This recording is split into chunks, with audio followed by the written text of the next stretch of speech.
ladies present on the occasion, our distinguished sponsors, session judges, participants, today, event organizers, ladies and gentlemen, a very good morning to you all. I welcome you to the second and the concluding event of this premier ISR function. Just to recapitulate the proceedings that went off yesterday, we witnessed some of the best speakers from industry and academia who deliberated upon and discussed their insights on the role of decarbonization in Indian steel industry and also the vital role that is played by steel for economic development of India. Our focus has always been on long-term sustenance. These power-packed sessions from Shri S.S. Mohanty, MD and CEO, SR Midland Private Limited, Professor Ram Kumar Kakani, Director, IIM Raipur, and Shri Sushil Banerjee, CEO, India Iron and Steel Sector Skill Development, brought out key insights on how the steel business is going to get impacted with the future technologies, the way we graduated from a capital expenditure based industry to an operational expenditure based business and now to a carbon expenditure based business. These sessions were complemented by the enriching discourse given by Dr. Rajiv Prakash, Director IIT Bhilai, and Professor N.B. Ramana Rao, Director NIT Raipur, where they brought out key insights on the way forward for steel industry and adoption of hydrogen for producing green steel. Yesterday, we witnessed about 15 technical presentations, which was a fantastic experience for one and all. Our business partners and presenters had given a very good presentation and key information on how the decarbonization is going to take shape and our steel industry is going to change. Go by 35% in 2050, it becomes more crucial that we take decisive steps and address the carbon emission norms.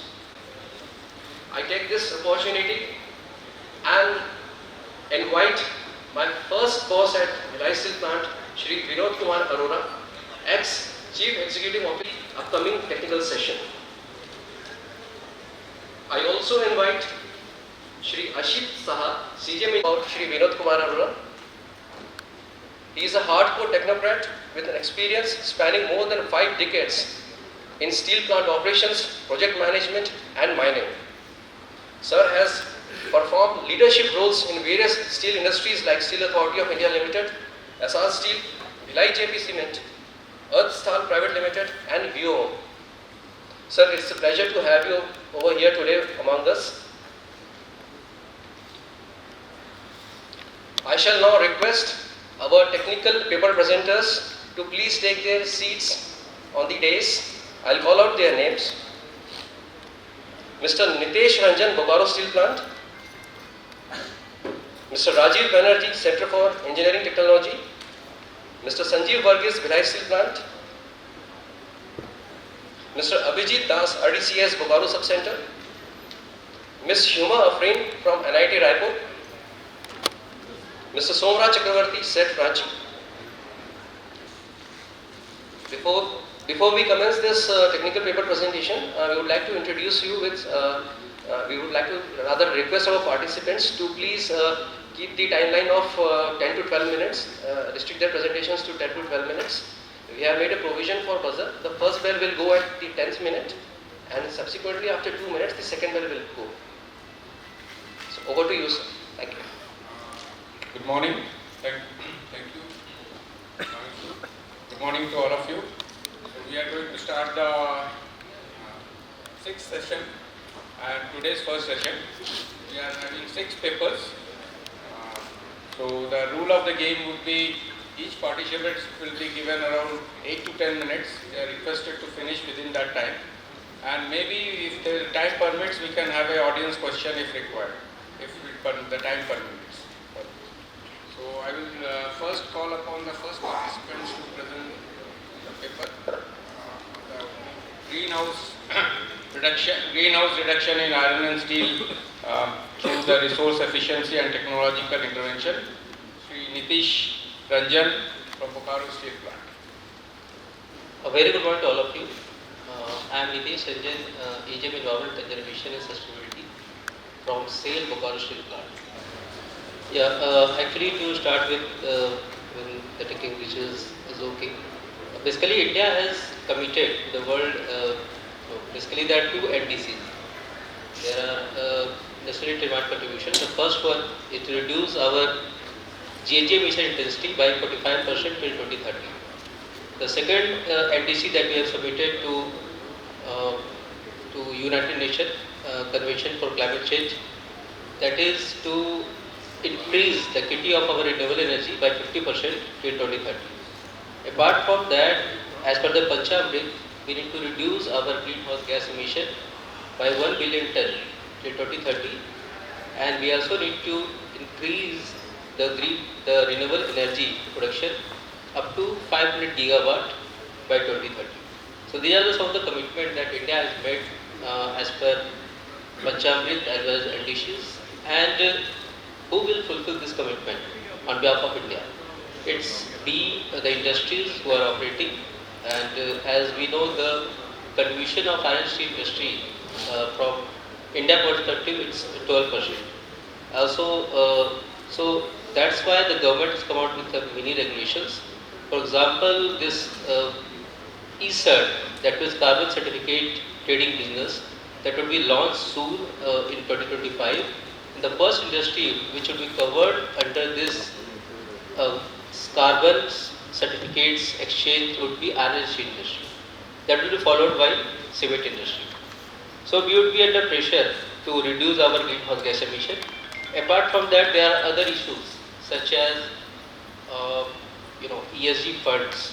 Right now, the investor, they don't want to invest in a business that is not sustainable.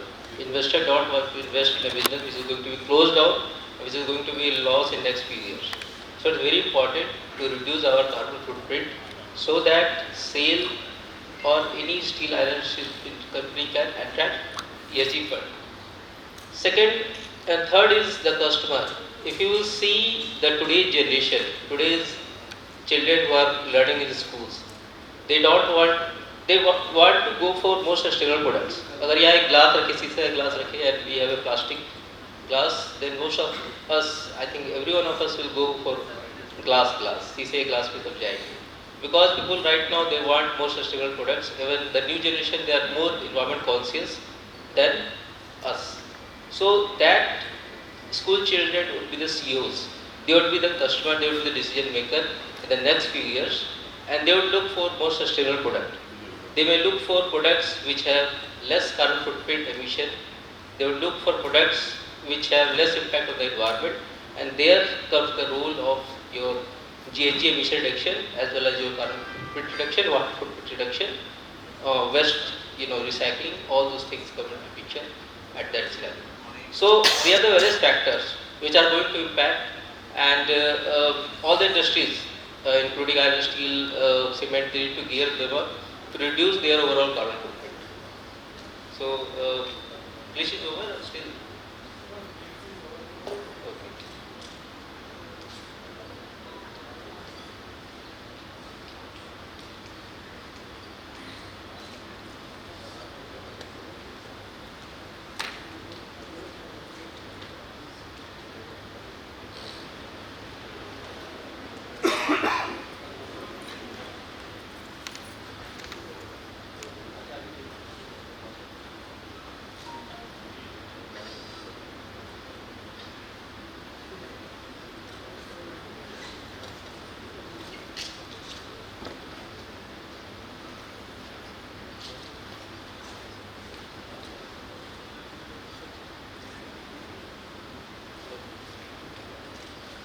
Okay, so what we are, so this I was discussing, this I will not repeat further. So we are promoting renewable energy, we are investing in technologies. So basically SAIL-Bokaro is working in this 6 major levers, that is operational efficiency in existing process, adoption of best ever technology in our models plant, renewable energy, circular economy, culture that is ready for net zero, and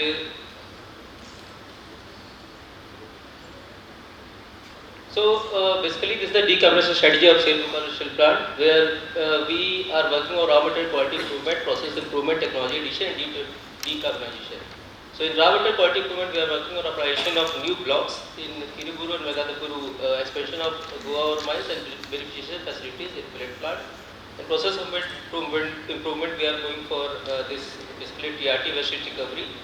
And in technology addition, we are going for new stem charge battery and CDCP, new blast furnace, new mills, that is without creating furnace, direct rolling mills.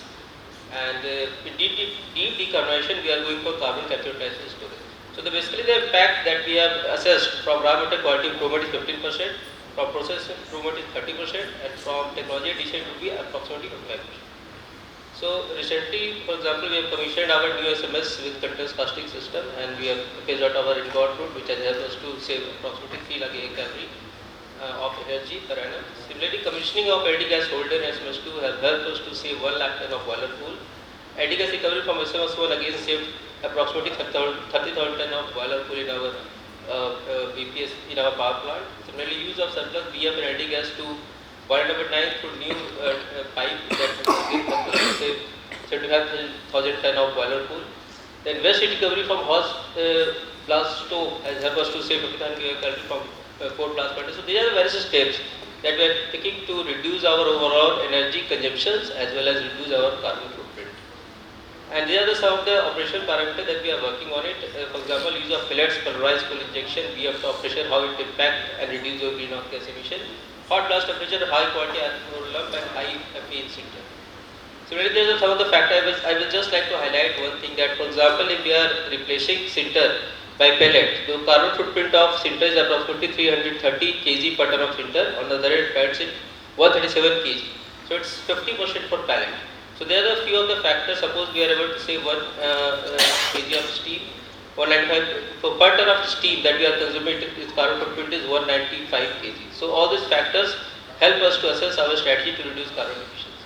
So basically, SAIL-Bhilai is working on reduction in corporate enhancing CDI, maximizing of LD gas recovery, switching to LED and UVF drives, and retrofitting of energy efficient technology. For that, we have identified few KPIs that is applicable for all the iron steel industry, which include crude steel, coke rate, CDI rate, fuel rate, VF productivity, coal to hot water ratio, specific power consumptions, BF gas export to your power plant, steam consumption, specific energy consumption, graduation, that is waste utilization. We have also identified department-wise KPIs that we have working with various departments. For example, in case of coke oven, its gross coke yield, BF coke yield, coking coal, that we have specific energy consumptions. Sale of various byproducts from coke oven. Similarly, for center plant for RMP, it's limestone consumption, dolomite consumption, flux consumption, coke bridge consumptions, specific energy. For limestone, there are various KPIs that we have identified for RMPs. For blast furnace, the main KPIs are net coke consumption, fuel rate, VF productivity, specific energy, specific heat, specific power. VF consumption that we are exporting to our cement industries. Similarly, there are the KPIs for SMS, which include pet coke consumption, ferroalloy consumption, specific energy, and how much LD gas you are going to utilize for power generation. Similarly, in Minjo, the basic issues that we are facing is our specific energy consumption and specific heat consumption. So if we have somehow reduce it, that will help us to reduce our greenhouse gas emissions. The other some of the parameters for energy management department, which include maximum utilization of your byproduct gases, steam consumption, minimum flaring of gases, and upstream and auxiliary losses, how to reduce it further. The other some of the KPIs for utilities which include consumption of oxygen, nitrogen, and other gases consumption. So in our upcoming expansion and modernization, we are going for base oil technology, which include tall coke oven batteries with coke dry cooling plant. Then we have a waste recovery system in central plant. Then TRT and bigger blast furnace with better technical parameter.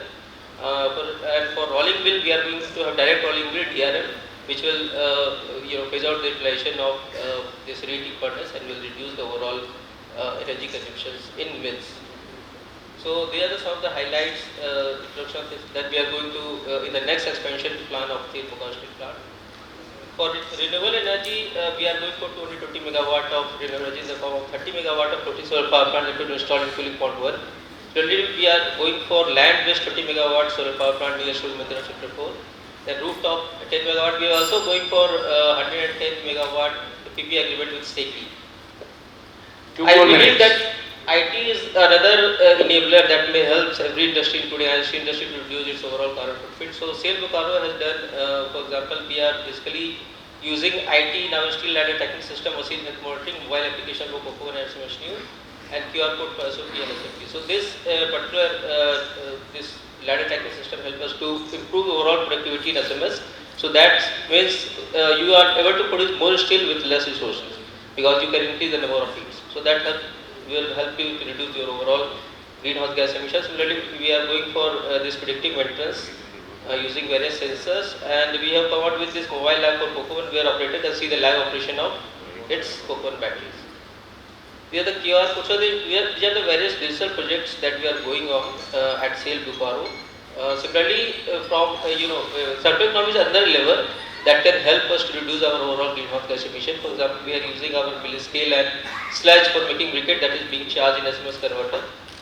We were the first plant to introduce biodiesel in our locomotive and use of plastic. This is one of the biodigestion that we are using for utilization of food waste. Converting biogas using waste food material. We are also using paver block and bricks using LT slag. This is the trial that we did using sludge and mill scale as cooler in our SMS converter. For carbon capture utilization, we have already done it, tested for 1 ton per day reactor. We are going for 15 ton per day reactor, where basically we will be using blast furnace gas for making CO2 from flue gas of blast furnace and making palmitic acid. And so the other thrust areas that we are working with include reduction in corporate use of industry 4.0, promotion of circular economy, reduction of coal gas CBM in our existing blast furnace, increased share of renewable energy, process efficiency using preserved technologies, recovery of all possible heat loss, and reduction of carbon capture utilization and storage at SAIL-Bhilai. So there are some of the points that I have jotted down. So just kindly sum up within 1 minute. This is my last slide. I believe steel is not only made using blast furnace SMSB, it is the man behind the steel. So it is very important to change the people mindset regarding greenhouse gas reduction. And for that we have conducted a series of training program at SAIL-Bhilai. And we are trying to foster the culture of sustainability across iron and steel workforce. And there are some of the initiative of SAIL-Bhilai that we not only make steel, we also try to the touch of life among the people who are living around in Bokaro and across Bokaro. And we would be happy to know that Bokaro was declared the first global active partner city in India because of various activities pertaining to people who are living around it. They are chairman, 1150%. So my concluding remarks would be let's collaborate to win, because everyone is doing something at their own level. So that is it's very important to share the best practices that we are adopting across iron steel making, and so that we don't need to reinvent the wheel every time. Thank you. Thanks a lot. Thank you, Nitish Ranjan ji. Any question from the audience? We can take one question if anybody has anything to ask. Mike, please.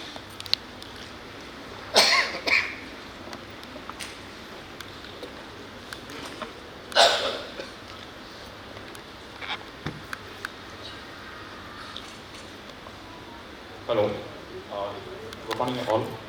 In one of the slides you have compared the sinter and pellet emissions rate. So in sinter you have shown 330 and in pellet 137. So have you also calculated the emissions which have gone during the process of pellet production in that? Yeah, we have considered that only because in case of sinter making, you need to use heat as well as you need to use this coke fines for making sinter making. So we have also considered that the overall carbon footprint of pellet is approximately 50% of that of sinter. Also, pellet improve the overall permeability in the blast furnace. So that again help us to. So its overall carbon footprint at close 50% of that of sinter. Thank you. Thank you. Thank you, Nitish Ranjan. And because there is paucity of time, so we will quickly move on to the next presentation, that is CO2 carbon reduction in SAIL through process efficiency by Shri Rajiv Banerjee from CET. Rajiv Banerjee.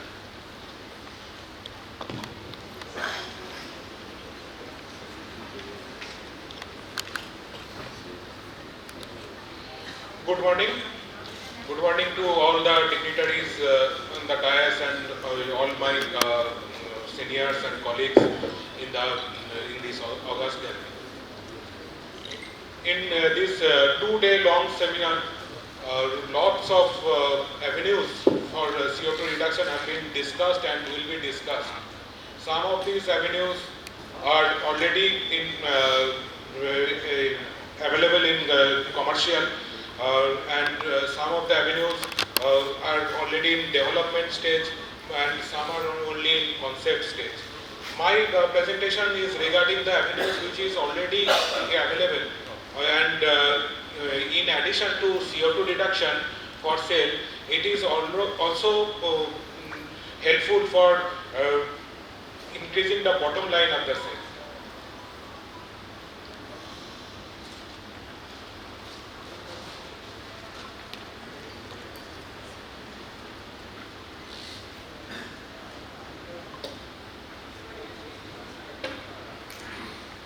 Now, after the industrial revolution, the greenhouse gas emission from anthropogenic sources already started rising from 1800. But in the last 6 and 7 decades, particularly after 1950s, you can see there is an exponential growth in this greenhouse gas emission. And due to this exponential growth, our planet is on the verge of catastrophe.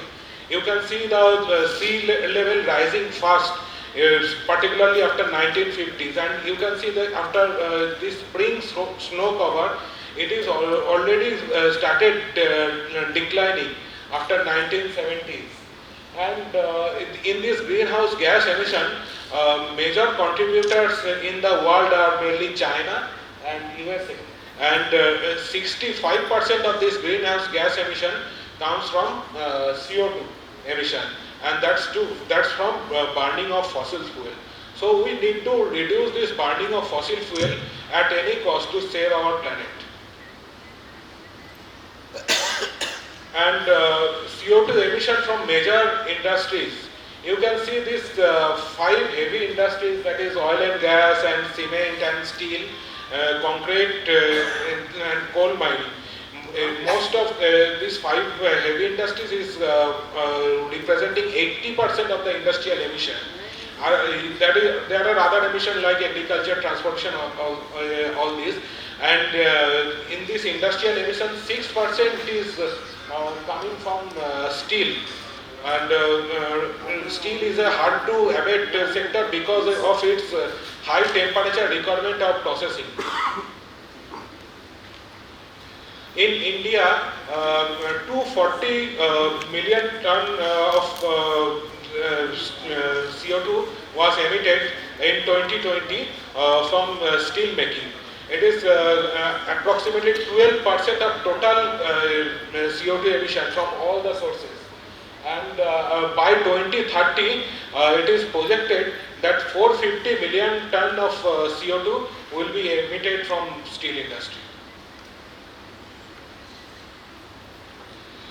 And to mitigate that risk, SAIL has come a long way from 2005 and 6 when SAIL has 3.1 ton of CO2 emission per ton of crude steel.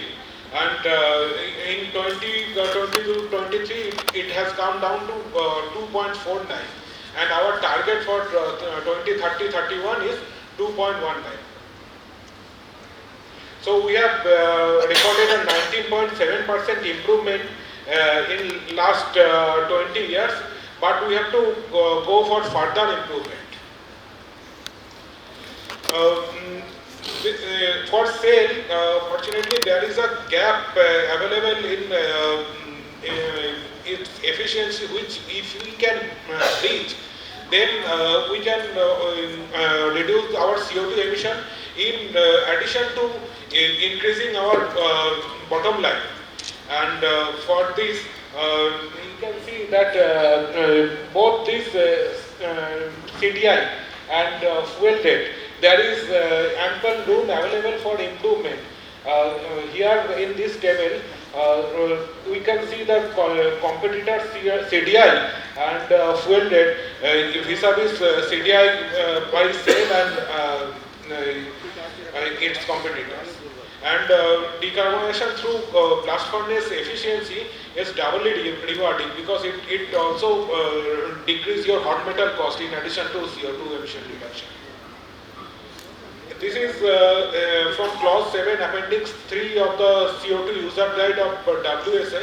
You can see per ton of coke burning emits 3.527 ton of CO2, whereas per ton of BF CDI coal emits 2.953.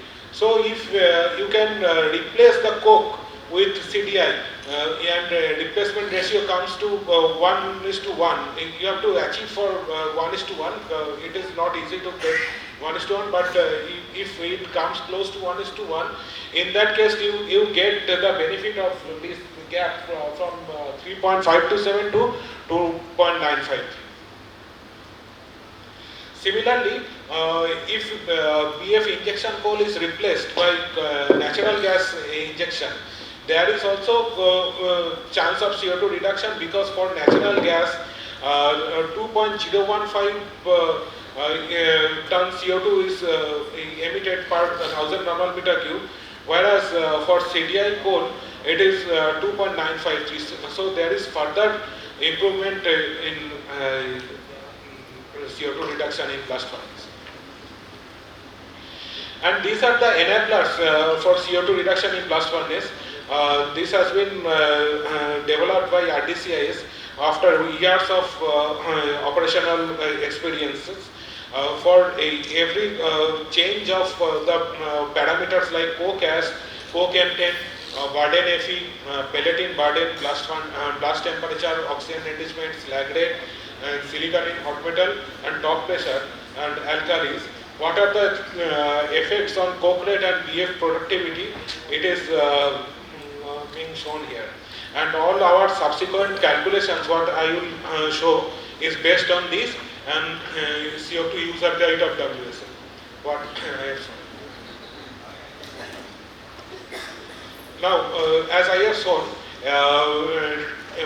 for every 2% improvement in Fe content of burden material in blast furnace, it is 4% improvement in productivity we get, and 20 kg coke rate comes down, and 60 kg per ton of hot metal CO2 emission reduction is there.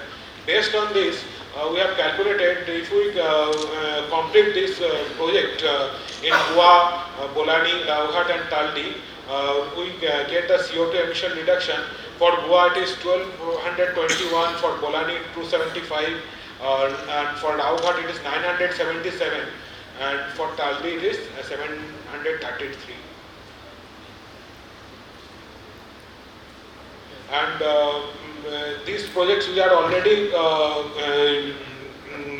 in pipeline.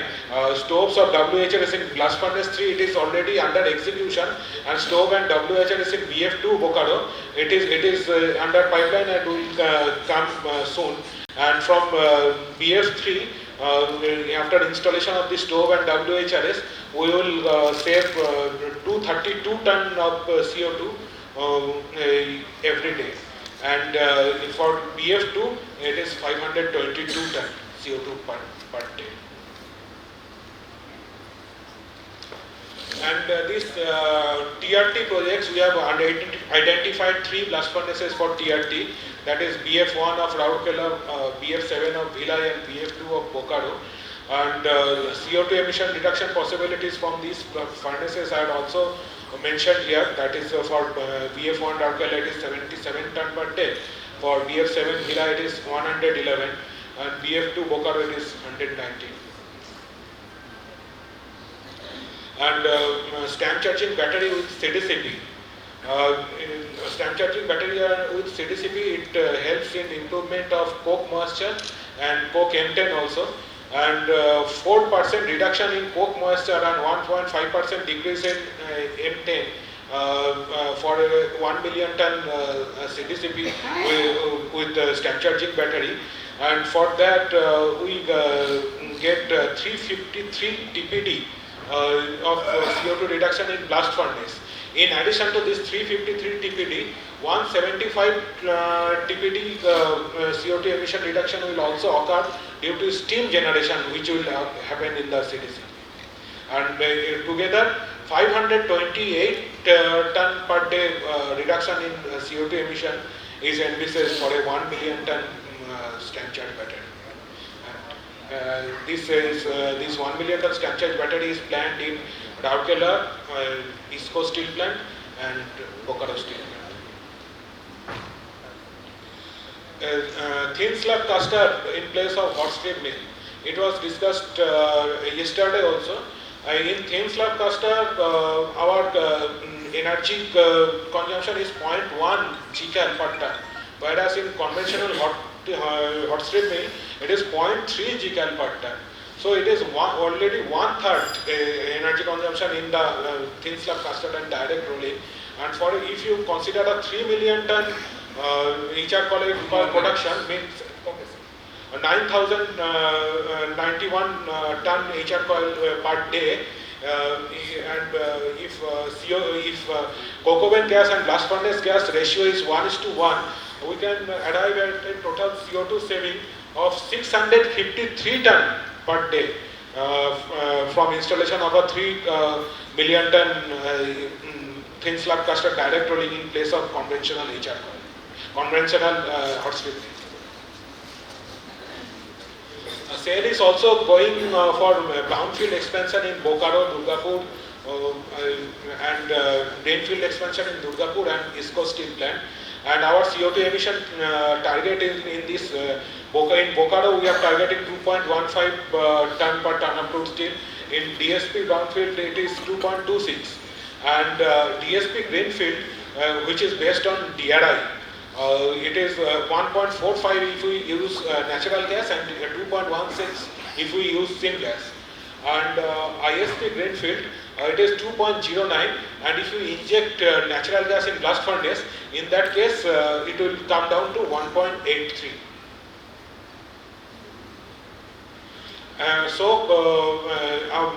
To sum up, we can say that it is good to go for the disruptive technology, as shown yesterday from Tata Steel also, but for now, for SAIL, it is ample opportunity for CO2 reduction from already available sources, because in Tata Steel they are already very efficient, but we can improve our efficiency, and thereby we can reduce our CO2 in addition to improvement in cost and techno-economics. Thank you very much.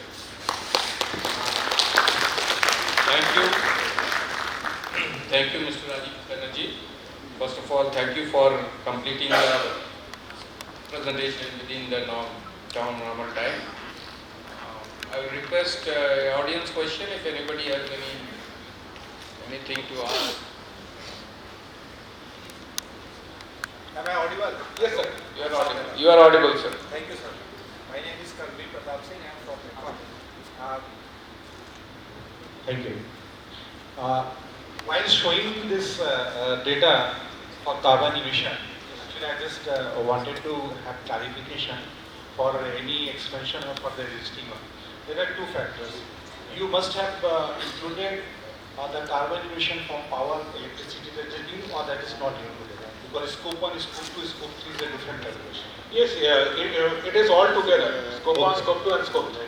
So carbon emission is from the using electricity, whether that has been included. Yes, it is. So within that, what portion of renewable energy, that means we are not electricity that is available is not 100% from the fossil fuel. Yes. So whether you have considered that also, these figures include that factor, and what is that factor? No, these figures actually include the factor that is from Central Electricity Authority. You can see that 0.71 ton CO2 is emitted for every megawatt hour of power consumption. That is including the renewable power also. This is from Central Electricity Authority. This figure we have considered for this. Okay, because WSA has a different number. Yes, because in WSA you can see that is close to 0.5 ton CO2 per ton of per unit of per megawatt hour. But in Western countries there is lots of renewable energy. In India there is no such so much of renewable energy. For that we have considered the Central Electricity Authority. Thank you for clarification. Thank you. For the paucity of time, we will not take any more question. Thank you, Mr. Rajiv Banerjee. Thank you, sir. Thank you for your excellent presentation. Let's move on, and next presentation will be from our home plant, Shri Sanjeev Varghese. His topic is Decarbonization Initiative in our Centre plant. Mr. Sanjeev Varghese.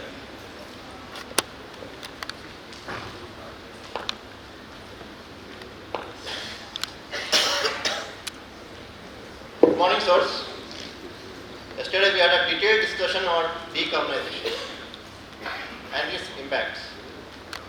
How we have to transit from a fossil fuel age to a non-fossil fuel age. But today I will be talking about the process optimization in sintering plant. The various initiatives we have carried out in sintering plant, and this will be discussed in a broader manner. As you all know, the greenhouse gas emissions will limit the increase of global temperature. So we have to, it has become a necessity. So we have to shift to usage of low carbon energy sources. The main challenge for steel makers, especially for in Bhilai Steel Plant, is high silica and high alumina content in ores will lead to high energy cost. This is the main challenge. And then we have the other challenge is our old machines.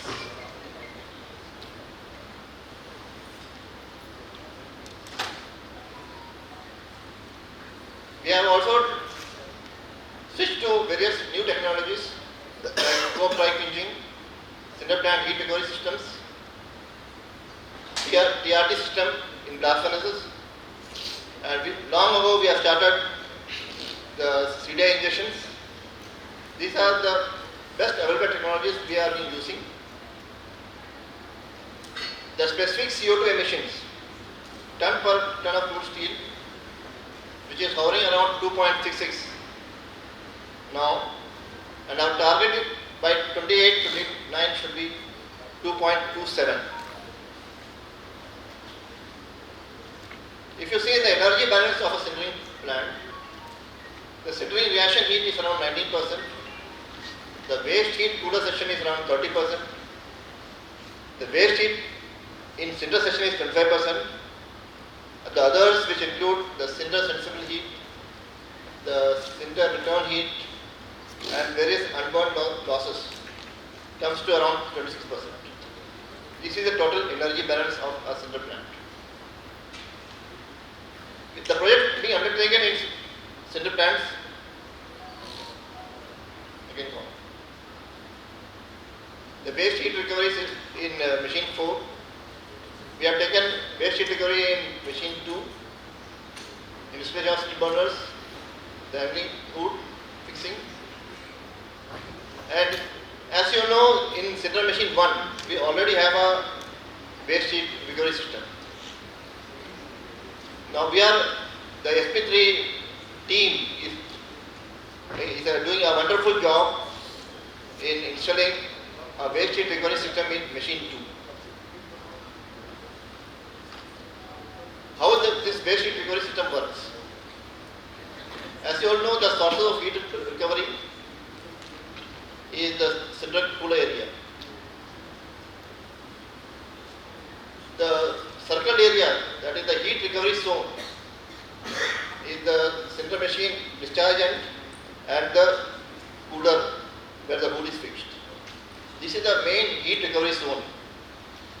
From here we recover heat and we, through the heat exchangers, we have two heat exchangers. One is the gas heating exchanger, through which the pipes, the soft water is heated, and then it is sent to the plate heat exchanger where it heats the process water. This process water is being used in M&T and it helps in to improve the boiling index. And this is the flow diagram where the hot air from the center coolers goes to the hot air heat exchangers. Then this soft water, which is preheated, goes to the plate heat exchangers, and the process water heats up to 90 degree, which is used in the M&T. These are the various schemes. The ID fan is used to suck the hot air from the cooler, and we have a screw conveyor to discharge dust, a damper to varying the flow of hot air heat exchangers to recover heat from hot air, and a plate heat exchanger. Coming to the machine to cinder cooler. This is a circular one. Here what we are doing is that a single stage heat exchanger is being installed. This we are using the draft of the hot air fan and then it is sent to the heat exchanger where it heats the process water. And then we will be using it to heat the cinder burden material in iris mixture. And here it helps in better improvement in the butter properties, in the boiling index. The hot air volumes is around 50 to 60 Nm per hour. Temperatures will reach around more than 200 degrees centigrade. Water quantity to be used is around 30 tons per hour, and hot water temperature will become up to around 80 to 90 degrees. The results are the heat recovery we have 1.5 gigacalories per hour, reduction in coke grease and consumptions around 2 kg per ton, expected reduction of CO2 5,000 tons per year, and improvement in productivity by 2.7%. The other benefits include improvement in tumbler index by 1%, the center quality. These are the main benefits of the system. The other novel initiatives taken by the sending plant collective are installation of split burners instead of side burners, then fixing of post-combustion hood. We have an annealing hood, then we are fixing the post-combustion hood, then installation of 600 gas pipeline for improving the gas pressure. At present, we are also using the quarter fraction of CDCP dust from coke ovens, and our future plan is to use the abundant availability of biochar. We have already, the SP3 team, which I already have told that I am doing an excellent job, I have already fixed the columns and the base. The next shutdown of around 16 to 20 hours, we will be installing the hood, which is being shown here. It will result in a reduction in coke grease consumption by 2 kg per ton of cinder. Other novel initiatives include the cotton flame ignition systems, which will help in reduction of gas consumption by 30%, reduction in petrol generation by 2%, and the total overall CO2 emissions reduction will help. other include the CDVP dust, which already I have mentioned. That is having 1:1 replacement ratio, which you get from the battery level coke ovens during dry quenching coke cleaning system. Already there is a plan of installing 2 million ton pellet plant, which are already discussed by SET. The renewable energy rooftop solar installation in our administrative buildings, installation of VFDs, and replacement of old motors. In a nutshell, this is our projection, and thus I conclude my presentation that SP3 is also taking part in a big way to reduce emission, to reduce the reaching the SAIL target of 2.27 by 27-28. Thank you. Thank you, Mr. Sanjeev Varghese. Any question from the audience?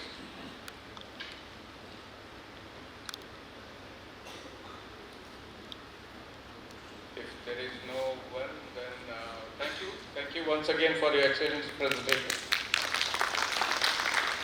on the efforts of decarbonization in the sintering plant of Bsp. We move on to the next presentation, and that is coke moisture reduction strategy with surfactant enhanced quenching water. This is by Mr. Shri Abhijit Das from RDCIS Bokaro Sub-Center. Shri Abhijit. Good morning, respected panelists and respected conference delegates. Myself, Abhijit Das, I am going to present in the Indian Steel Conference on the topic of coke moisture reduction strategy with surfactant enhanced quenching water. We have earlier discussed that several new technologies are being installed, which are going to be installed for CO2 reduction strategies. And also there are some process enhancement parameters which are also being undertaken to reduce the CO2 emissions. One of these RDCS initiatives is coke moisture reduction with using surfactant enhanced quenching water. The roadmap of our presentation will be the flow of introduction, trend analysis and problem statement, then coming to the plant trials, trial result, and finally the conclusion.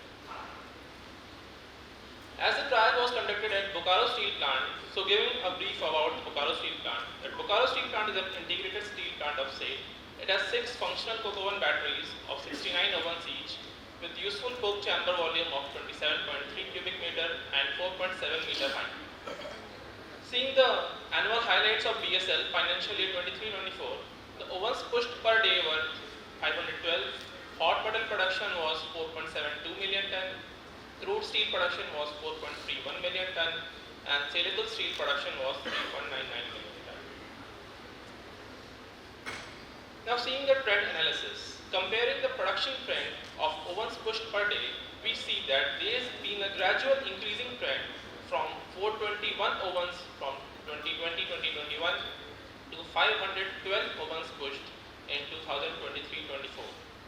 And also seeing the economic parameters trend of coke rate, we have seen that coke rate has gradually increased from 477 in 2021 to 487 kg per ton of hot metal in 2022-23, and then it decreased to 468 in 2023-24. As we all know that coke contributes significantly to CO2 emission as well as the cost economics of hot metal production.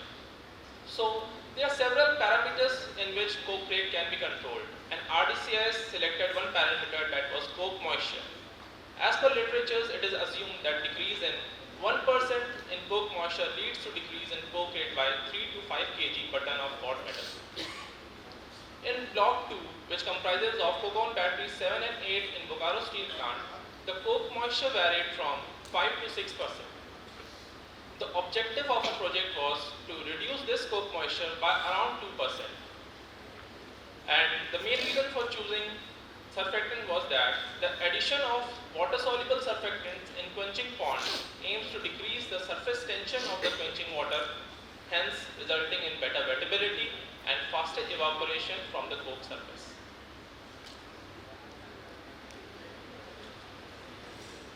Initially, RDCS conducted some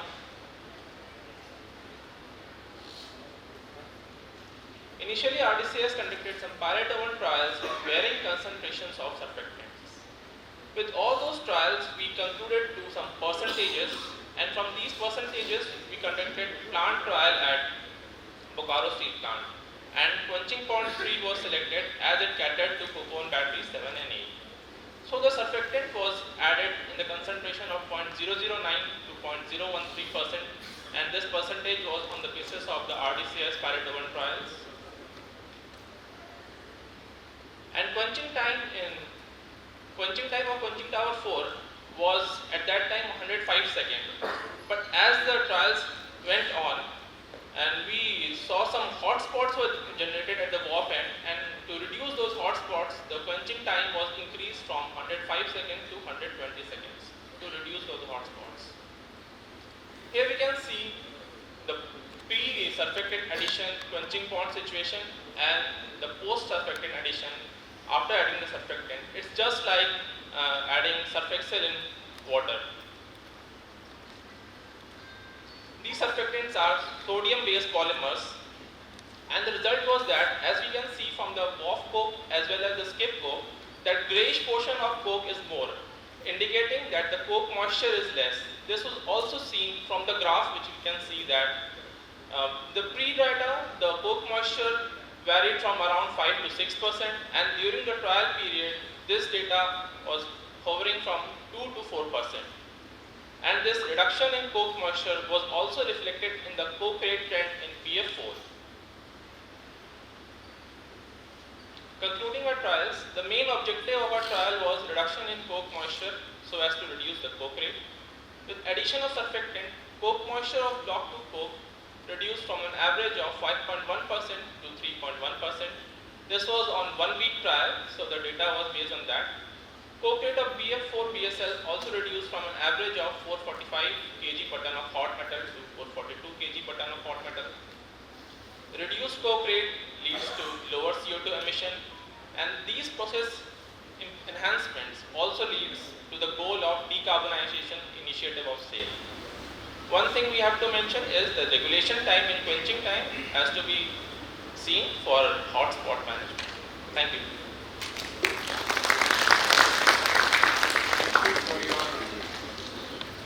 Thank you for your sweet and short presentation on the efforts made in the coke moisture reduction. Any question from the audience? Can we have the mic, please? You have been telling about sodium-based surfactant. Can you give me the commercial or market name of that content?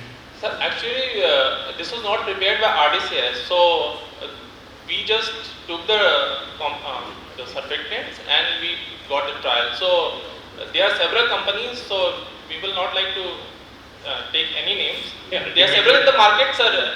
Based on the cost economics, the plant can decide whichever it has to take. And sir, if we have to take a name, sir, IOCL is a PSU, so IOCL also provides the surfactant. And it has a MOU with SAIL also, sir. Just Google it.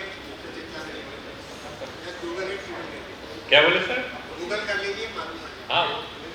It should be some kind of silicate.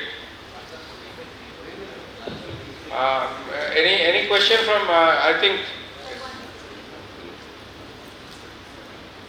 Hello. Since you are from RDCS, I want to ask, are you planning to introduce this in other steel plants also, like your trial project at BSL? Pardon? Are you trying to introduce it in other plants also, like we have also quenching ponds? Ma'am, we have done this trial at Bokaro as well as in Burnpur. So as per the plant request, we are moving forward, and we can also do that in Bhilai as well. Thank you. Just one question. what is the increase in the cost of the coke? Cost of the coke by adding it. So cost, How much is the increase per ton in rupee? cost of the pure coke, sir. Yeah, when you add this, there must be a cost associated with it. So actually the cost economics I have not done. Okay, okay, thank you. Thank you.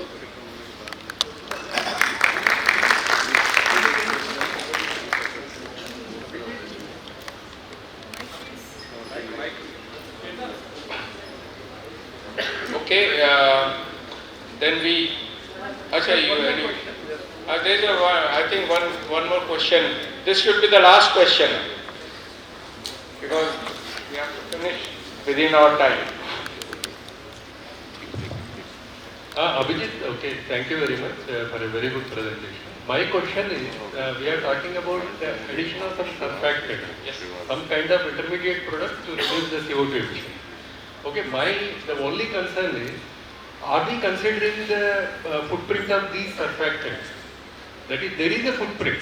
Whenever we are making something for addition, it is also having some footprint. Just like if we are adding pellets, that is in the overall CO2 emissions, we are adding the pellet footprint also. Yes, yes. So, are we considering this surfactant footprint? Because many times when I go through the literature, they are only saying that, okay, because of addition of this, your CO2 emissions will come down. But when you do the LCA, what is happening is, the surfactant or whatever the intermediate product that we are adding, that footprint is more than what it would have happened without the addition of that particular. Sir, I can just comment on the IOCL surfactant because we are dealing with the IOCL. So they are making the surfactant from their waste products, sir. So they are reducing the footprints in their own end. So if we get the question is, yes, sir, yes. that is, you are making certain product. The product, any product must be having some energy value. Yes, so it will have some CO2 emissions. Okay, so because of that thing, you are able to reduce your own CO2 emissions. Okay, so it should be added to, because as per the WSA methodology, that is the scope 3 emissions are to be added to the overall emissions. So my particular concern is, whenever we are doing this kind of studies, that is, it is very important to consider what is the upstream or the downstream footprint of these products. Okay, then we will come to a particular idea, that is what will be the actual CO2 emission reduction. Yes, sir, that's what we will take in mind while doing these trials, so that we can take the CO2 norms from the back end also, sir. Thank you, sir. Thank you. Thank you. Thank you, Sri Abhijit Das. We move on to the next presentation, and that is usage of steel slag as a partial replacement in the concrete production. I will request Uma Afrin ji to present the paper.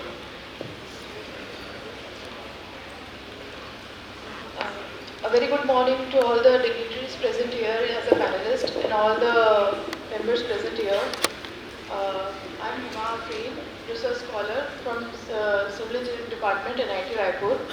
I'm here to give presentation on use of steel slag in construction industry, a review. As we all are aware that in recent years there has been a significant surge in the global demand and supply of steel as a result of the ongoing process of modernization. As we know, the production of steel results in the generation of steel slag, a byproduct that ranges from 130 kg to 200 kg per ton produced from the crude state. The specific proportion and type, depending on the production process, can be different. So, to increase the utilization of steel slag in construction industry, there has to be some methods to employ. Here we will be going to discuss in detail the various applications of steel slag in construction industry, that is used as an aggregate or as a cementitious binder. This is the graphical abstract. The steel slags which we get from the steel industry. After processing there are various uses that steel slag can be used as a waterproofing material. It can also be used as a geopolymer, concrete, bricks manufacturing, radiation, asphalt mixes, foam manufacturing, self-compacting concrete. So how these all use of steel slag can impact the properties and elemental composition. So basically the view of this presentation is to use more and more steel slag as coarse aggregate, fine aggregate and the cementitious material. As we all know, that global steel slag production is more in worldwide production is 400 million tons of iron and steel slag are generated annually. China's contribution is maximum, which is around 100 million tons of steel slag. Similarly, European nations also has some 10 million tons per year. India's production is about 27 metric tons of blast furnace slags and BOF slags is 8 metric ton. 2.5 metric ton is of EAF slag and 1 to 1.5 metric ton is of IF slags annually. So here we can see there are we are well aware that production of steel slag is more than the utilization. To increase the utilization of steel slag, there should be some methods to incorporate it. So there are some global initiatives and policies made by different countries. The benefits of using steel slags is the environment. It has environmental benefits, economic advantages, and performance improvement. The various types of steel slags we have is BOF slag, electric arc furnace slag, ladle furnace, and blast furnace slags. From this literature review, I have got to know that the major element present in the steel slag is silica, calcium, alumina, iron, magnesium and manganese along with some traces of some other elements. So if the composition of steel slag is between these range, that is if calcium is between 30 to 40, it can perform better as in concrete. These are the applications of steel slag in construction industry. It can be used as a replacement of aggregate so that the natural aggregates, the use of natural aggregate can be reduced. It can be used as a cementitious material. Some type of steel slag partially which have high calcium content can be used as a supplementary cementitious material which can replace the cement and third application is the geopolymer composite. Steel slag can be incorporated in geopolymer mixtures and it can also be used in the road construction as the aggregate replacement. This is the steel slag in the construction. We will be going to discuss one by one all the sustainable solutions. Steel slag, when it is used as coarse and fine aggregate, coarse aggregate replacement up to 4 to 7% will give a better compressive strength.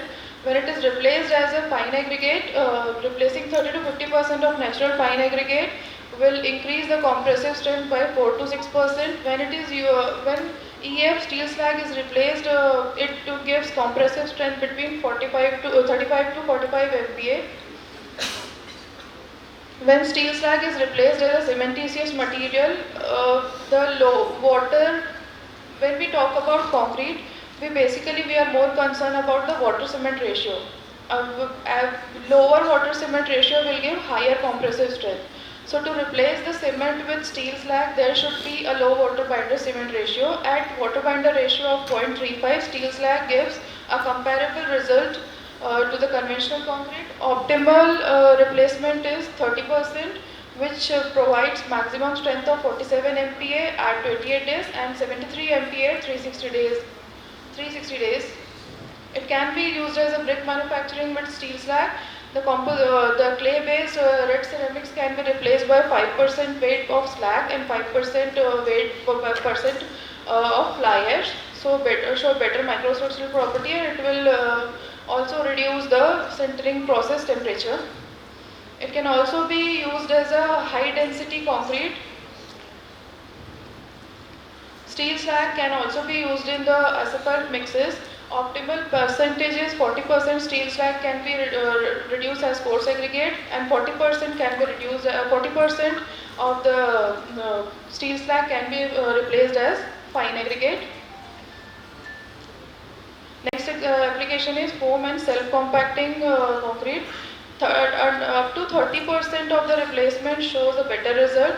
And in self-compacting concrete, 30% fly ash and 50% steel slag as coarse aggregate can show a better result and a good compressive strength also.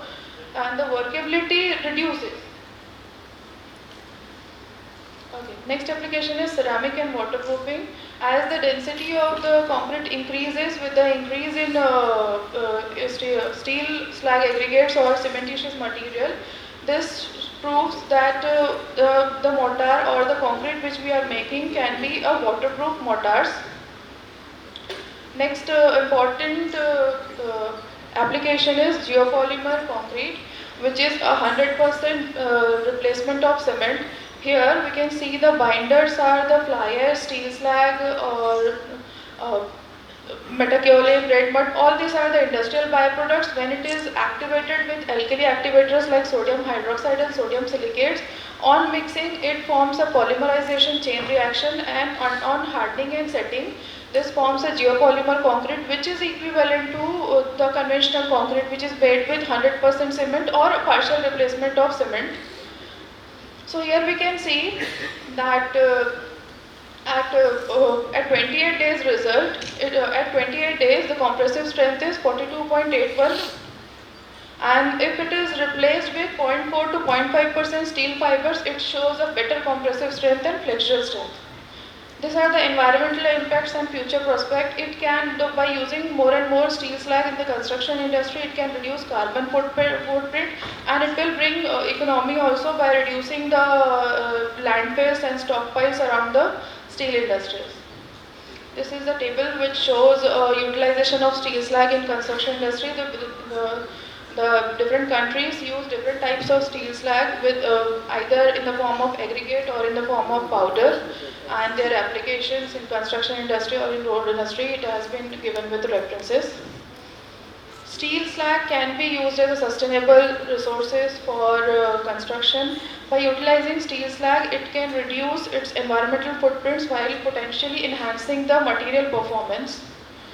These are the research and innovation which can, which will be further for the researchers will be going to do, and this will be our future direction also, to study the microstructural property. As we all know, the steel slag has higher density than other binding materials. So it is important to go through the microstructural analysis, hydration study, how it is behaving like cement or not, heat evaluation, and new applications like geopolymer, foam concrete, etc. From this literature paper, we can conclude that steel slag as aggregate or powder, it enhances the compressive strength, durability properties are also improved, workability may decrease a little, but it can be adjusted by using some or the other admixtures. Density increases, thermal properties can also enhance by using steel slag as aggregate or powder in concrete. These are the applications. We have already discussed about this. It can be used in road construction like the asphalt mixes also by replacing steel slag as a coarse aggregate and fine aggregate. It can be used in concrete production. It can be used in ceramic tiles. It can be used in geopolymer concrete where 100% cement replacement is taken. These are the environmental benefits of steel slag. The resources conservation are done by using steel slag. Reduces the need of natural aggregate like coarse aggregate and fine aggregate, which can conserve resources and reducing the wearing impacts. CO2 reduction is also done as the cement is replaced by the steel slag, and so it will reduce the CO2 emission also. It in turn saves energy, and the waste reduction is also done by utilizing steel slags. These are the challenges in steel slag utilization. So the researchers are working on these parameters like every industry or every steel making industry have different composition of steel slag. So there is a variable composition. So that has to be standardized, and the expansion issues are there in some type of steel slag aggregates. And the processing requirement, that is, it has to be crushed, it has to be weathered. These are the challenges, and there are no standard specifications. The future outlooks and sustainability will be sustainable urban development. The increased use of steel slag in construction could contribute to more sustainable urban development. The economy will also increase. The steel slag utilization is the key component of the circular economy, turning waste into valuable resources and reducing the use of virgin material. And there are the future sustainability, like we can bring sustainability from the ongoing research, that continuing research and innovation will likely lead to new applications like improved performance of steel slag. This is the conclusion part. The increased cooperation between the steel and the construction industry is crucial for maximizing the use of steel slag. The steel slag utilization promotes a circular economy by reducing the industrial byproducts, and the innovation, the continued research and innovation steel slag application will lead to more sustainable and high performance construction materials. Future direction. It is important for every researcher to go through the long-term effects, like how it is behaving in long-term performance. So, long-term performance study should be done. Optimization of technique should be done to enhance its cementitious property. And life cycle assessment should be done to quantify the environmental benefits and potential impacts of steel slag. Thank you. Thank you. Any question from the audience? Anybody would like to have a question? One question only. We have one more presentation. Each.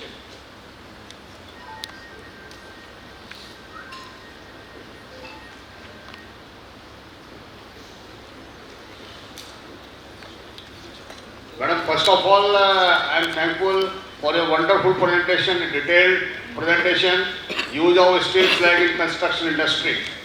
Madam, we have a very large quantity of blast furnace slag.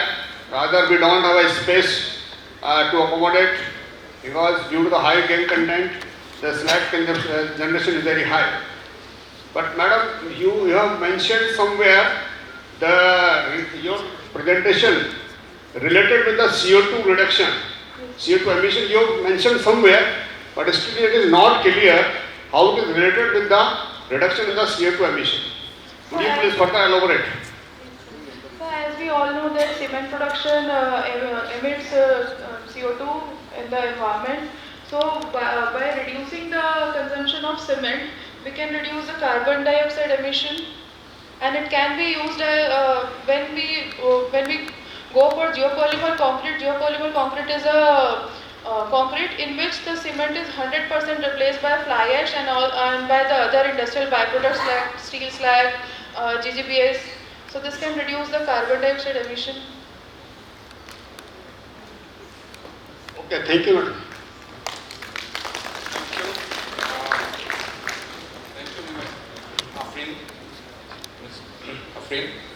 We will move on to the last presentation in this section. Thank you. One more question is there. Myself, BP Anand, from FSNL. We are handling steel slag and iron slag, and this is very good presentation by NIT Raipur. My question is that this is only possible when content of iron and steel can be separated 100%. Then after it is possible, have you gone through this matter? And second question is that have you gone through practically application on these models? Because without any practical application, there is no use of research and R&D. Because we are working in last 50 years in India, all over India. Thank you. What he means that how can you separate the metal from the slag? That is their question, I think. There is two questions. First is separation of iron and steel, and second is what is the practical application? Are you gone through any test model of this? You have shown in your product range like tiles, ceramic, polymers, foams, and cement aggregates. question is that how will you separate the pieces of metal within the beer slag? That is the first question. And second question is whether you have tried it anywhere, all these things, has it been practically tried? I think that is the question. Maybe you may. Sir, I am a research scholar in NIT Raipur. I am doing my project, I am doing my PhD thesis on geopolymer concrete. There I have utilized fly ash with steel slag. Approximately 30% replacement of steel slag I have done, and I have achieved around 42 MPa at ambient curing. So this can shows that we can replace the steel, in concrete production we can replace the steel slag, and whatever the materials we are getting from the industries, we are directly using it for the production of geopolymer concrete. So we are not aware about the separation of elements from the Iron content is very marginal in that. We are interested in calcium and silicon. Yes, the source material which we are using in the geopolymer concrete is aluminosilicate precursor, that is which are rich in alumina and silica. Calcium. Yes, sir. Please. Because I am associated with this. For the last 7 years, I am working as a consultant for the waste material recycling. The waste to wealth is a topic which I normally discuss, and this is one of the subject in that. And I used to also participate in a subcommittee of FICCI. That subcommittee was made under the leadership of Dr. Saraswat, ex-member Niti Aayog. And there were very eminent, technologists from all over the countries, from BIS, from construction company, from materials sourcing, Rodkey and all that. And I was invited as an independent, consultant. And here we discuss a lot for use of steel slag in the construction industry. And then during these deliberations, it was between late 80 to early 20. Then Corona came and we stopped doing it. There was a one modification done in IS, BIS 383. It was modified to accommodate steel slag as an aggregate in the concrete. There were many other steps, those were also discussed, like use in the as a rail blast. Because I remember when I was CEO of Bhilai Steel Plant, we had sent this for the RDCSO approval and took pretty long time, but still it continued. And during this deliberation, RDSO cleared that also as a Use as a blast material. Similarly for roads also. this is being now used as an aggregate on many roads.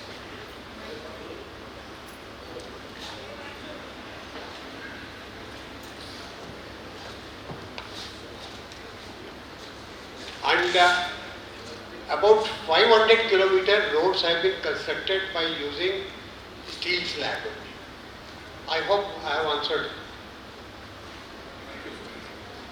Thank you, sir. And I request you to take the seat. Thank you, Ms. Afrin. We will go to the last paper in this session, that is usage of hydrogen in the steel industry, roadmap to reduce the carbon emission from steel industry. I will invite Mr. Somraj Chakravarti from CET Ranchi to present his paper.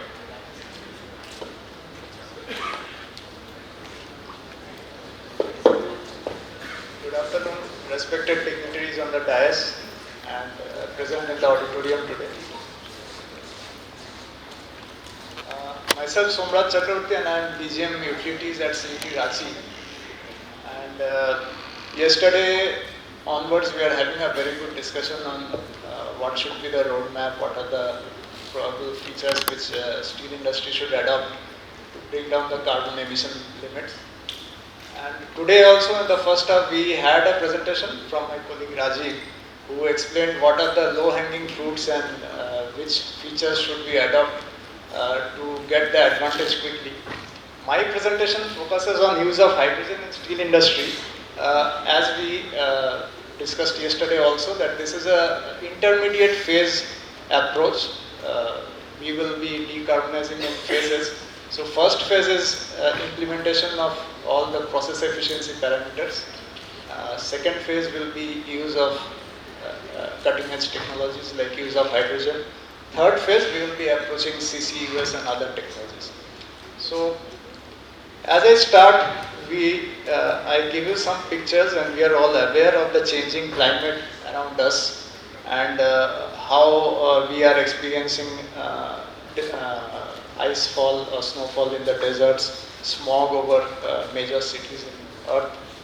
Right. This is a picture of Ranchi from where I come, and you see the time map of Ranchi from 1985 to around present time, and how industrialization is growing rapidly all over India and all over the world, which is also a major concern for decarbonization. In this slide, I have given all the greenhouse gases which are responsible for, we know, ozone layer thinning and everything. And if you see CO2 over here, it has a major lifespan. That means it remains much more time in the atmosphere. So our focus is on reducing CO2. Here, we all know that in 2015, Paris Agreement has been made for limiting the temperature to 1.5 degree of pre-industrialization stage, and all the nations who are signatories to this has given their commitments, and India also has a commitment of achieving carbon neutrality by 2070. Steel, coming to steel sector, we all know that steel is a infinitely recyclable material with same properties. So steel industry is here to stay for a long time. Use of, we are talking about circular economy and generation of scrap. So that scrap management is also needs to be enhanced so that circular economy is more brought about. Right. So here it says that steel is, application of steel is recyclability is potentially endless, the life cycle, and around 500 MP is being recycled annually. World steel production is growing by leaps and bounds, and the last year figures, India is odd 144 MTPA, and we are also enhancing as per our target steel mission. This slide, everybody, we are aware of it, that steel is contributing around 7% of the world's CO2 emission, and in India it is around 10 to 11%. And if the present level of CO2 emission continues in steel industry by 2030, where we have a plan of achieving 300 MTPA, we will be emitting around 750 MTPA odd CO2 in the atmosphere. So because of this, the CO2 intensity has to be reduced definitely. These are the major steel making technologies, the BF-BF route and the EF route, DRI-EF route. And we all know that BF-BF global, it is responsible for 70% of steel production. And in the traditional blast furnace compared to electrolytic processes, this is the footprint of CO2. Just to give an idea that we have to approach and embrace the latest technologies in future. Now coming to carbon neutrality and today's topic, use of hydrogen. So this is the traditional reduction equation in the blast furnace. If we replace it by hydrogen, the reduction is possible, but it has some other disadvantages also. We'll come to it. Depending on we know hydrogen is colorless, odorless, but depending on the production process, we have divided it into several colors, right? From natural gas, from coal, if we produce it, we name it as grey or brown. If we incorporate CO2 capture with it, we name it blue hydrogen. Green hydrogen, MNRE has given a definition to it that if the annual footprint, CO2 footprint of production of hydrogen is around 2 kg CO2 per kg, then we can call it green hydrogen. CCUS carbon capture is there, but storage, India is having limited scope. Of course, Geological Society of India has earmarked some areas in the eastern zone where the major steel industries are there. Some fault lines are there, and that has to be further developed. So CC storage is a major constraint, but we are exploring many ways for usage of the captured carbon. If you see the hydrogen production and consumption, the 22-23 figures, around 120 million ton per year, and roughly 2/3 is produced in pure hydrogen. Other portion is mixed with other gases, like in our own byproducts, CO gas. We have around 45 to 50% of hydrogen. So that is counted in hydrogen generation. Green hydrogen's role, the major production process is the electrolytic process for green hydrogen. And we know in electrolysis the major cost is for the power cost, which generates the hydrogen costing. Also, if we approach green power, then this is just a figure what I have put, that this is a NTPC 250 Montsous solar plant, and approximately 1 megawatt of solar power will require on 2.5 to 3.5 acres of land. But fortunately, Government of India has renewable backing, and there is a plan of achieving 523 gigawatt of solar and renewable powers by 2030, of which 22-23 figure says 150.4 gigawatt already January 22 has achieved, and it is progressing. So the great question is, when will hydrogen become a cost competitive industry? We have discussed it yesterday also.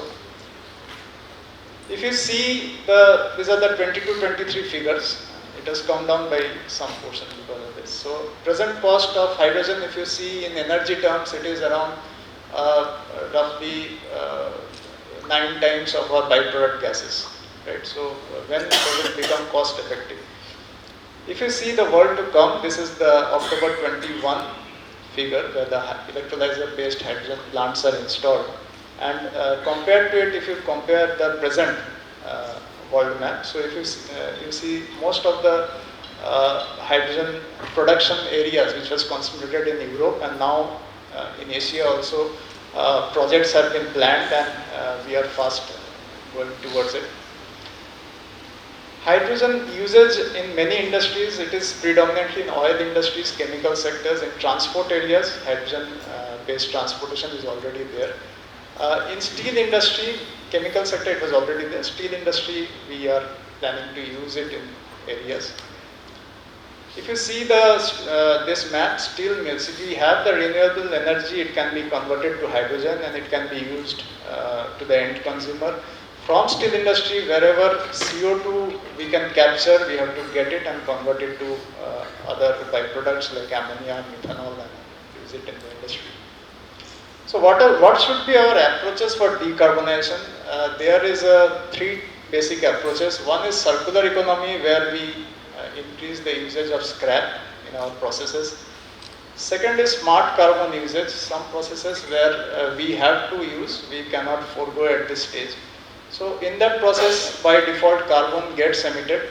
So how to use that smart carbon capture? We have to capture it, use it, recycle it in the process, or if you capture, use it to produce some other chemicals.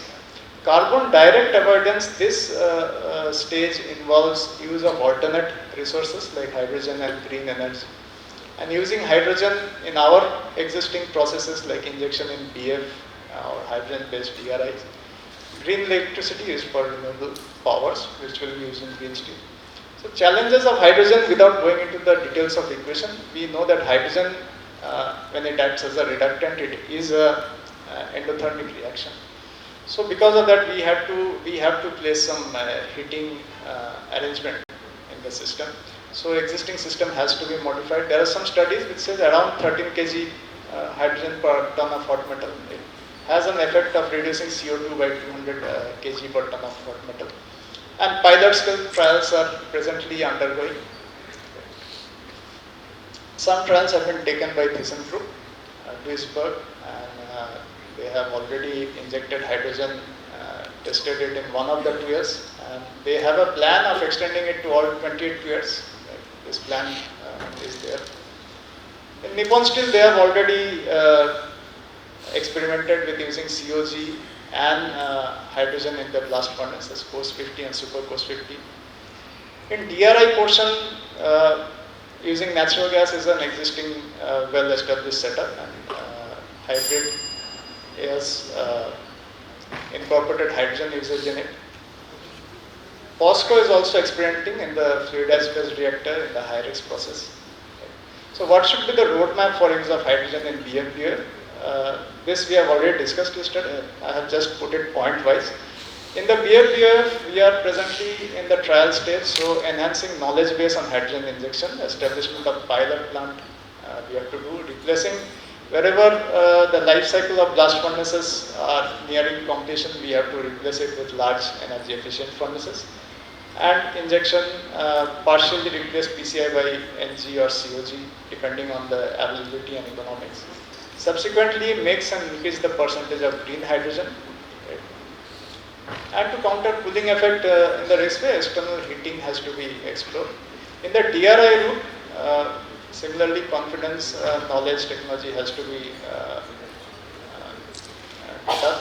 Closure of coal-based DRIs, installation of new gas-based DRIs. SAIL is also planning for DRI units future expansion plans. Use of natural gas in existing gas-based DRIs, gradually replacing natural gas by green hydrogen based on commercial right, so that is all from us.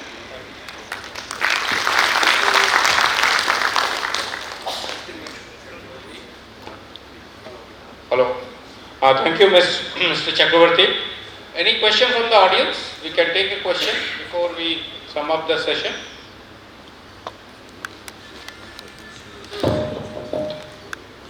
Very good morning. I am Deepak from SMS Group. One of the observations I have is that you have mentioned that PCI is replaced by COG injection. But in my opinion, COG injection is a better decarbonizing agent because it replaces coke. Maybe 1 kg of COG replaces about 0.65 to 0.75 kg of coke. But you have considered only replacement of PCI. Replacement of PCI is neither economical nor ecologically sound. So these, what we have mentioned are all the trials which are underway, which is in various phases. Rightly you have said, if we replace it by COG, in the injection of COG, it will have because COG also has the hydrogen content, right? So these are all different phases of trials and... It is not a trial, it is now industrially established. Right, sir. So we are seeing it and exploring it, all the different avenues I have put here. Right.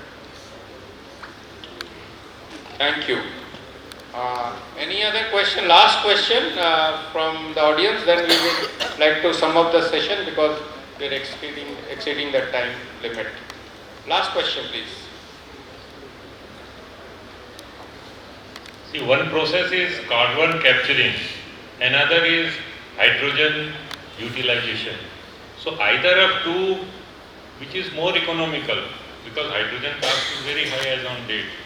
In carbon capturing and reusing into the system is a competition between. Any study on this? The carbon capturing, sir, is very costly affair, and depending on the carbon emission, what we are giving per ton of steel, I think Tata Steel has already installed 5 TPD plants and cost is very high, and we are also exploring that. Production of hydrogen, green hydrogen, by electrolyzer. If we see, I have not put here the graph, but it is in my paper. If you see the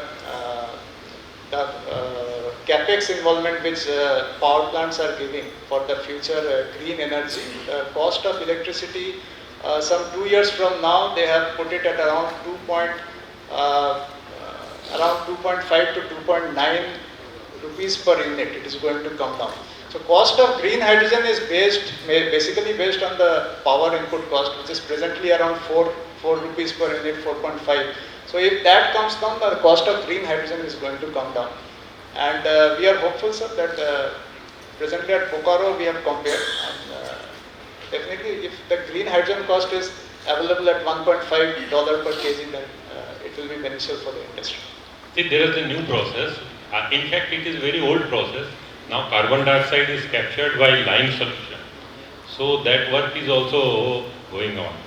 So their success, I don't know, this is in an experimental stage, but they are directly, in earlier days, if you remember, people used to put lime into pond and other places so that air will be purified.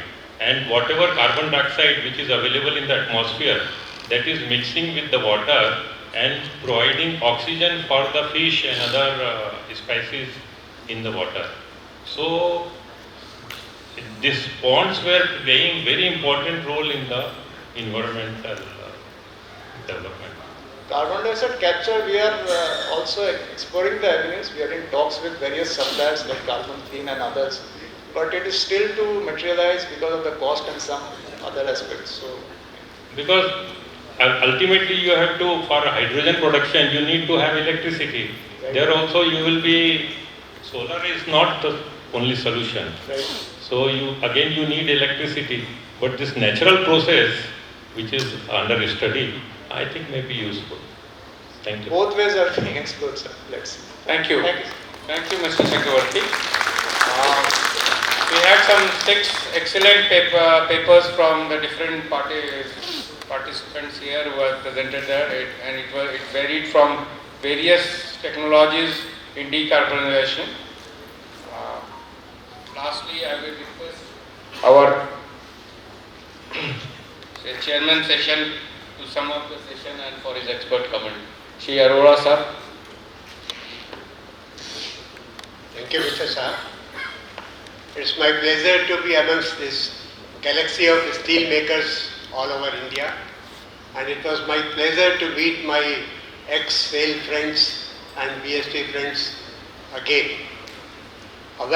This 2 days workshop, it was a very welcome initiative by Bhilai Steel Plant.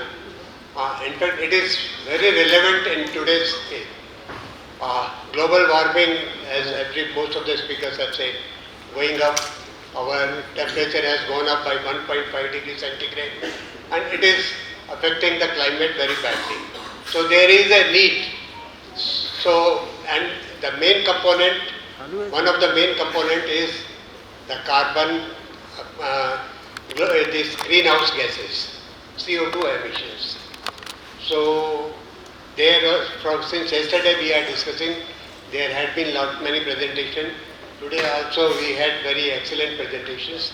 I would definitely like to appreciate the efforts put by the speakers. The first presentation was GHG reduction by Mr. Nitish of BSL. Yeah. You did lot of efforts, lot of data you collected, and the main point that you taken, I will appreciate, is the carbon footprint and the carbon trading. If this comes, in fact, I am also working as a consultant for last 7 years. In my presentation, Waste to Wealth, I did give lot of emphasis on the carbon footage, but these are unheard. Nobody looks at that. So, recycling is one of the main, area through which we can help the decarbonization and also on the carbon points. Mr. Nitish also discussed about various technological improvements. And I will appreciate stem charging. Unfortunately, SAIL has not brought even a single stem charge plant so far, in spite of the efforts being put for last 15-20 years. I hope at least now something will be done here. Well done, Mr. Nitish. Second was, I think, CO2 reduction in SAIL plant by process efficiency by Rajiv Banerjee of SAIL. He did also a lot of efforts. He got a lot of the data. I would have been happy if he had given the international benchmarks also, like coal to hot metal. At the SAIL plants, I think it is about 800 kg per ton, and the global mark is somewhere around 550. Likewise, coke rate, ours is around 500, and the global mark is around 300-350.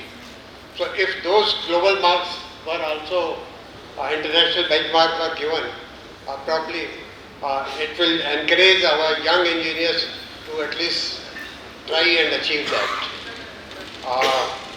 Many points given by you towards the raw material improvement are welcome really, and we must put our best efforts to do all these things. And I think SAIL is working on this.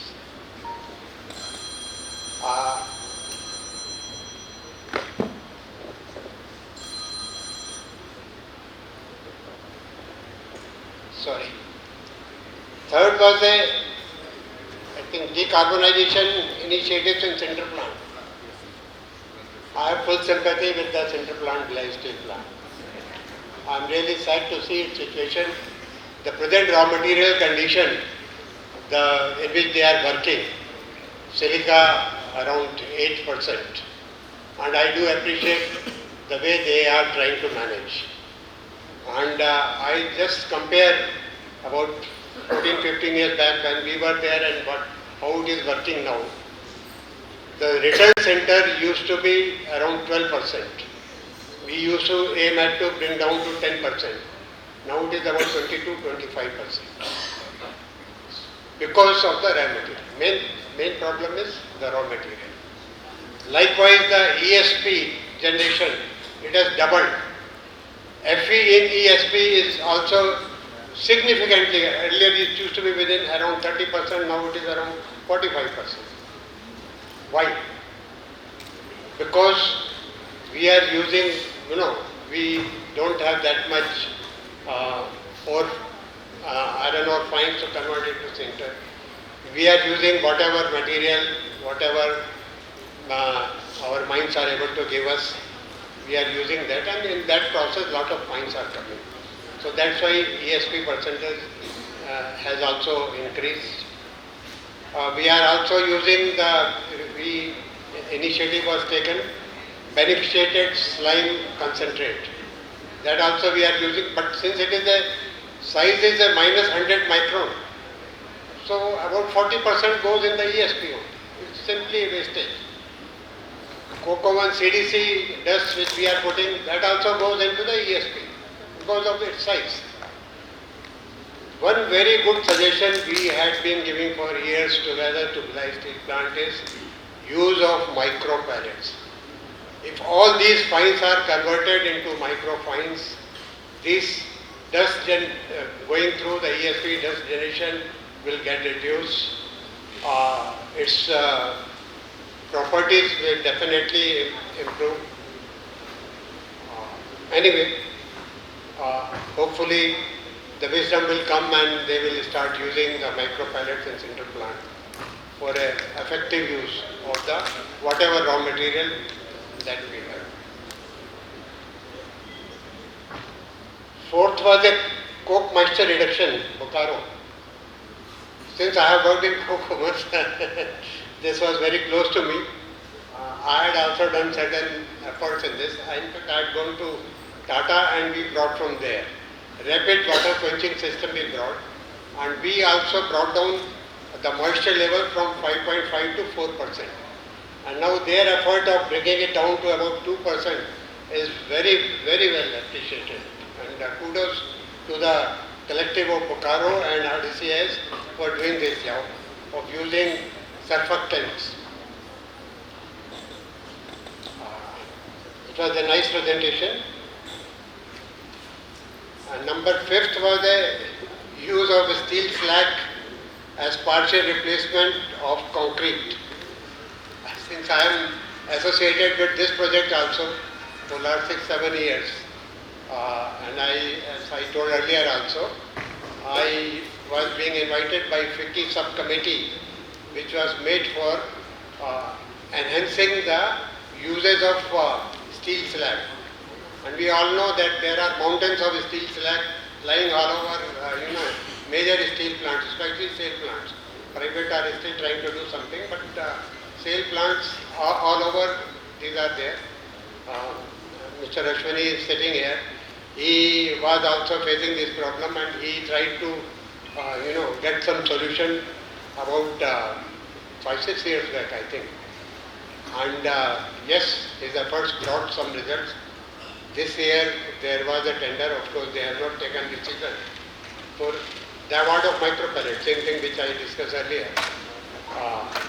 so that these all waste materials are utilized as a micro pellet and then recycled in the plant through sinter plant.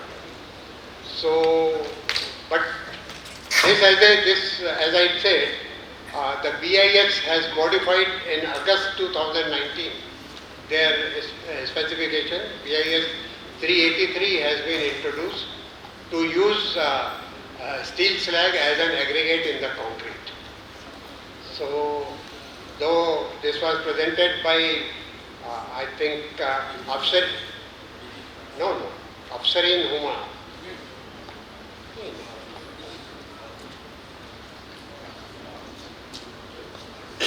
Steel slag users are by. I really appreciate being an academician, you could bring so much data and you had so good suggestions for interpretation. It's a very good job done by you. And last was the usage of hydrogen in the steel industry. This subject is also very close to my heart and it is the need of the hour. And I would just like to inform the House that in Sweden, the SSAB, they are trying to put 2 plants based on the hydrogen, 2 blast furnaces.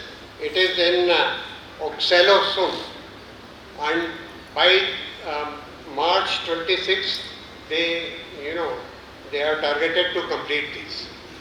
So it is a new technology being developed, and there are other places also. I am told Tata is also doing certain experiment on hydrogen uses.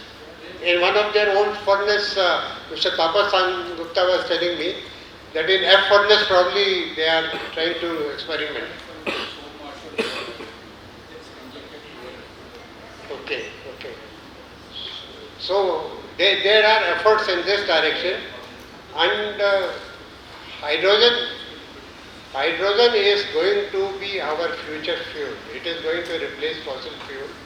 On the day it happens, somebody was talking about the cost of hydrogen because hydrogen where from we get? Through the power only. But now the power will be also produced through hydrogen only. And there are already 50 units in the Europe. They have been commissioned for generation of power through hydrogen. And Switzerland is leading. It is the leading country in generation of power through hydrogen. So a lot of efforts are being done. And in India, I find one, Mr. B.R. Sharma, you must be aware of his name. He's Vice Chairman JSPL. He is the biggest propagator of users of hydrogen and he is raising this point at the various forums with government for financial support in the capex of putting a hydrogen plant and also giving some kind of a reward for those companies who are trying to put experiments on the hydrogen. So there are talks going at the ministry level also for the wider use of the hydrogen. And I hope soon, definitely there will be certain actions and it will come.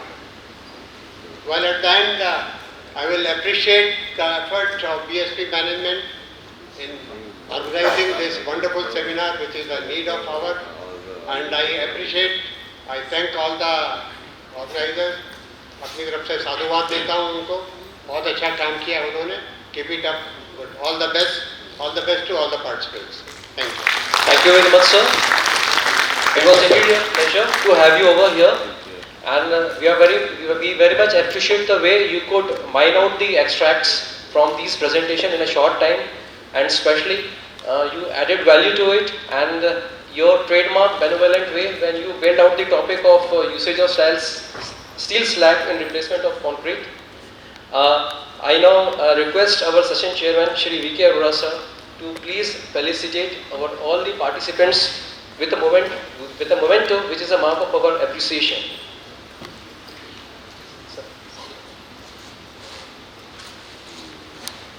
I now first call upon Mr. Nitesh Ranjan from Bokaro Steel Plant.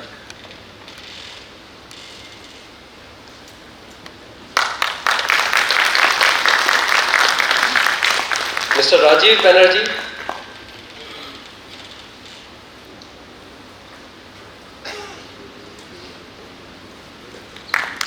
Sajeev Varghese,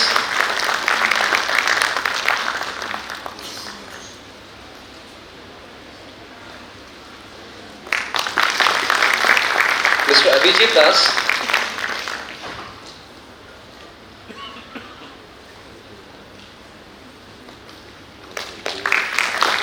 Miss Huma Afrin,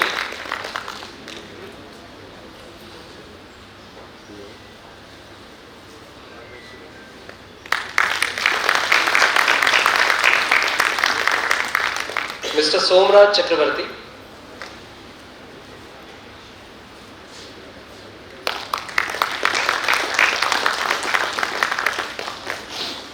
I now request CGM in charge MNU Shri Asit Saha sir for felicitating the session chairman Shri V.K. Arora sir with a memento.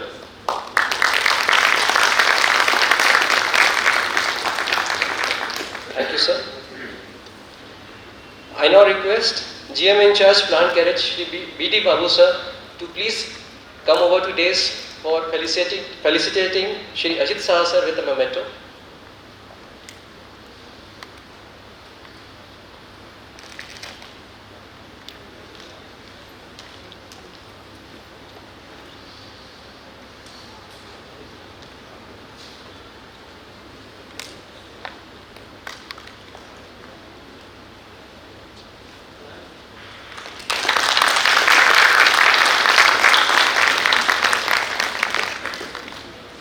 Thank you, sir. I would like to thank our moderator and rapporteur, CGM in charge, MNU Shri Aziz Saha sir, for exceptionally coordinating this event. I also take this opportunity to thank each one of our participants to come all the way over here and share their precise and crisp presentation with each one of us.